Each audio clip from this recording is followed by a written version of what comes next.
পশ্চিম দিকে থুতু ফেললে কিয়ামতের দিন কপ থুতু মাথা মুখে নিয়ে উত্থিত হতে হবে, এ হাদিসটি কি সহিহ?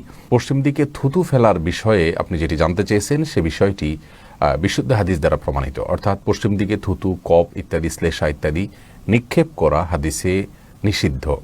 এবং এ বিষয়ে ইবনে হিব্বান এবং সহিহ ইবনে খুজাইবা এবং মুসান্নাফ ইবনে আবি শাইবা সহ বিভিন্ন হাদিসের কিতাবে একটি হাদিস বর্ণিত হয়েছে। নবী আলাইহিস সালাম ইরশাদ করেছেন, মান তাফালাতু জাহাল কিবলাতি জা ইয়াউমাল কিয়ামাতি ওয়া তাফালাতুহু মা বাইনা আইনাইহি আও ওয়া তাফালাতুহু বাইনা আইনাইহি। অর্থাৎ যে ব্যক্তি পশ্চিম দিকে থুতু বা শ্লেষা, কপ ইত্যাদি নিক্ষেপ করলো কেবলার দিকে, পশ্চিম দিকে বলছে কেবলার দিকে, যে যেখানে আছেন তার কেবলা যেদিকে হয় সেদিকে যে ব্যক্তি নিক্ষেপ করলো, সেগুলো কিয়ামতের ময়দানে সে যখন উপস্থিত হবে আল্লাহ সুবহানাহু ওয়া তাআলার কাছে, তখন তার কিন্তু দুই চোখের মধ্যবর্তী জায়গায় অর্থাৎ কপালে সেই থুতু, শ্লেষা, কপ সেটা নিয়েই সে উত্থিত হবে। সবাই বুঝতে পারবে যে এই লোকটি এ অপরাধী ছিলেন।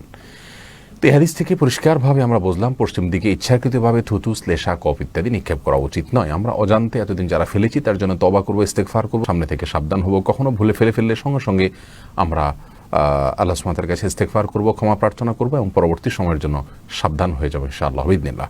এই হাদিসের সনদ নিয়ে সমসাময়িক যুগের কোনো আলেম বা কোনো বক্তাকে বলতে শোনা গেছে, তারা বলেছেন হাদিসের সনদ বিশুদ্ধ নয়। মূলত এই বিষয়ে তাদের হয়তো জানা নাই, সেজন্য তারা এভাবে মন্তব্য করেছেন। কিন্তু আমরা বিষয়টিকে এর আগে বারবার যাচাই করেছি এবং গত 5-7 বছর আগে আমাদের একটা আলোচনাতে আমরা বলেছি রেফারেন্স সহকারে, আজকেও রেফারেন্স সহকারে বললাম যে হাদিসটি শুধু কয়েকটি হাদিসের কিতাবে বর্ণিত হয়েছে তা নয়, বরং এটি বিশুদ্ধতার মানদণ্ডে উত্তীর্ণ এবং মুহাক্কিক উলামায়ে কেরাম এর সনদকে বিশুদ্ধ বলেছেন। শেখ আলবানী রাহিমাহুল্লাহ সহ অনেক মুহাদ্দিসগণ, সমকালীন সময়ের অনেক মুহাদ্দিসগণ সহিহ বলেছেন। যার কারণে এই সম্পর্কিত হাদিসকে গায়রে সহিহ মনে করা এটা ভুল।